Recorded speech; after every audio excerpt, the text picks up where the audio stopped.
I guess it's easier now that you're out of the game, but when you look back, you're happy with everything that happened to you? You're satisfied with everything that you did? They've become a much better player since I've retired. I think, as you say, you're right. As a young kid, you really just dream of playing for your country and hoping one day you can realise that dream. And then when that's realised, you want to win games for your country.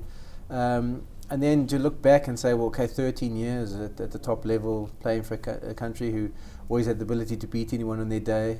We had a lot of success. It was a great career, and all my own personal success I enjoyed. I think you wouldn't be normal if you didn't say, well, there's a few little things I'd love to have tweaked. I'd like to win a World Cup. We went to the World Cup on 4 occasions with a team that could go all the way and didn't manage to do it.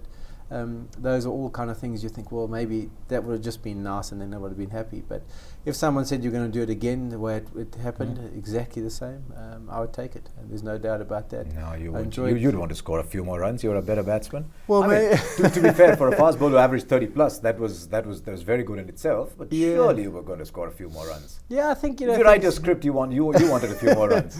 Yeah, we'll have to get that unofficial test match brought back so I can get a test century. But I think the way things transpire, things don't work out all the right ways. And at the stage of my career when I was looking to go up the batting order, all of a sudden Lance Klusener sprung into supreme form, and was the talk of world cricket. And then once he retired, Mark Boucher leapt ahead of me. I became captain all of a sudden. Can you push yourself up the order? Of course you can. That's why you're captain. Well, I don't know. I was probably the other way. I thought, well, because I'm captain, I'll try and play a lesser role kind of thing. So maybe you would have wanted to get more runs, and you would probably wanted to get a few more decisions that the umpires didn't get right or something like that. But no, I think when you look back, you realise that it's a stage of your life, and I enjoyed it thoroughly. I'm intrigued to know how fast bowling combinations work. I mean, when you were starting out, there was so many of those. There was of course Wasim and Waqar in Pakistan, and there was Walsh and Ambrose, sort of at different stages in their career. And then of course you and Alan Donald. Was it sort of fun being part of a partnership like that? Yeah, I think I was really fortunate. The decade of international cricket that we played, as you mentioned, Walsh and Ambrose, Waqar, Wasim, and Javagal was probably as good an Indian bowler as they had. It really was a time to be involved, and I think the fear of the West Indies, those big quicks, and what Akram and Waqar did for Pakistani cricket, and also the spinners involved, the Warnes and Mullarathrans, those kind of guys aren't going to come around every day. So to have been part of that international setup, I really do count myself lucky. Is it important being friends? I mean, they say that opening batsmen should be friends. Hayden and Langer talk about how they were friends. Gringe and Haynes probably never were, but do fast bowlers need to be friends as well to be able to play together? Yeah, I think you do, but I think the biggest thing about a bowling partnership is that you complement each other. Ellen was 145 plus, shaped the ball away. For myself, I was just maybe hovering around 130, tight to the stumps, nice and straight. You weren't 130 all the time. You started off being more than 130. Yeah, those were the early days. Yeah. But I think we complement each other well, and I think if people are looking to score off someone, they're probably looking to score off me because of the fear factor that he created. So, fire and brimstone from the one end and a bit of containment and good line and length from the other. It was a good mix, and that's what made us quite effective. Do bowlers talk about what they're going to do together to the batsmen? Suppose there's a Lara you're up against, or a Tendulkar or a Ponting you're up against.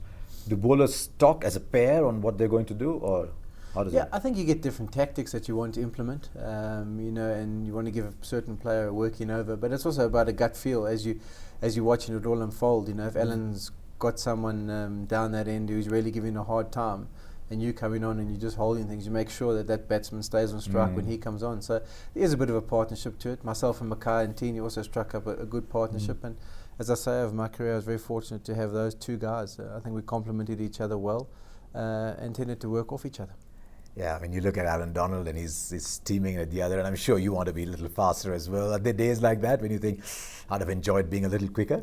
I think there's no doubt as a cricketer you would love to have been able to bowl as quick as, like an Akhtar or Lee for a certain spell, and be able to turn your arm over like Shane Warne or Mullarathrun.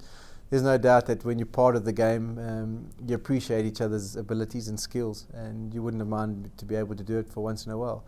But I think if I'd looked back and someone said you have to pick one and choose your lot, I think I would have gone for Mr. Consistency. It sort of sits with me, the way I'd go about life, the way I go about things, and it's definitely my personality. So my bowling action and style and everything I did probably suited me.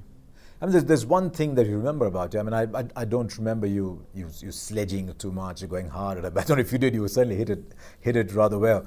But was it part of life itself that you grew up playing sport a certain way or looking at sport a certain way? Yeah, I think that's obviously. Or did you just conceal it well? I think that's got to do with the way you're raised. My dad was involved in cricket from every perspective, from a player, from the media, from a journalist, from an administrator, from a selector's perspective. And always gave me a good input about the game and what it stood for and the different values that it brought to the fore. So, yeah, I always try to play the game in the right spirit. Competitive, I probably didn't show as much as how competitive I was. If I was playing soccer before the game or touch rugby, whatever we were playing, I was a very competitive person and always wanted to win. But I always believed in trying to go about it the right way. So aggression is what Anil Kumble once defined for me as not telling the batsman what his family was up to last night, but wanting to take a wicket every time we run into ball. Yeah, that's pretty much like it. It is. Aggression, I think, works in different ways. Some guys who've got the pace can get up someone's nose and really make life uncomfortable.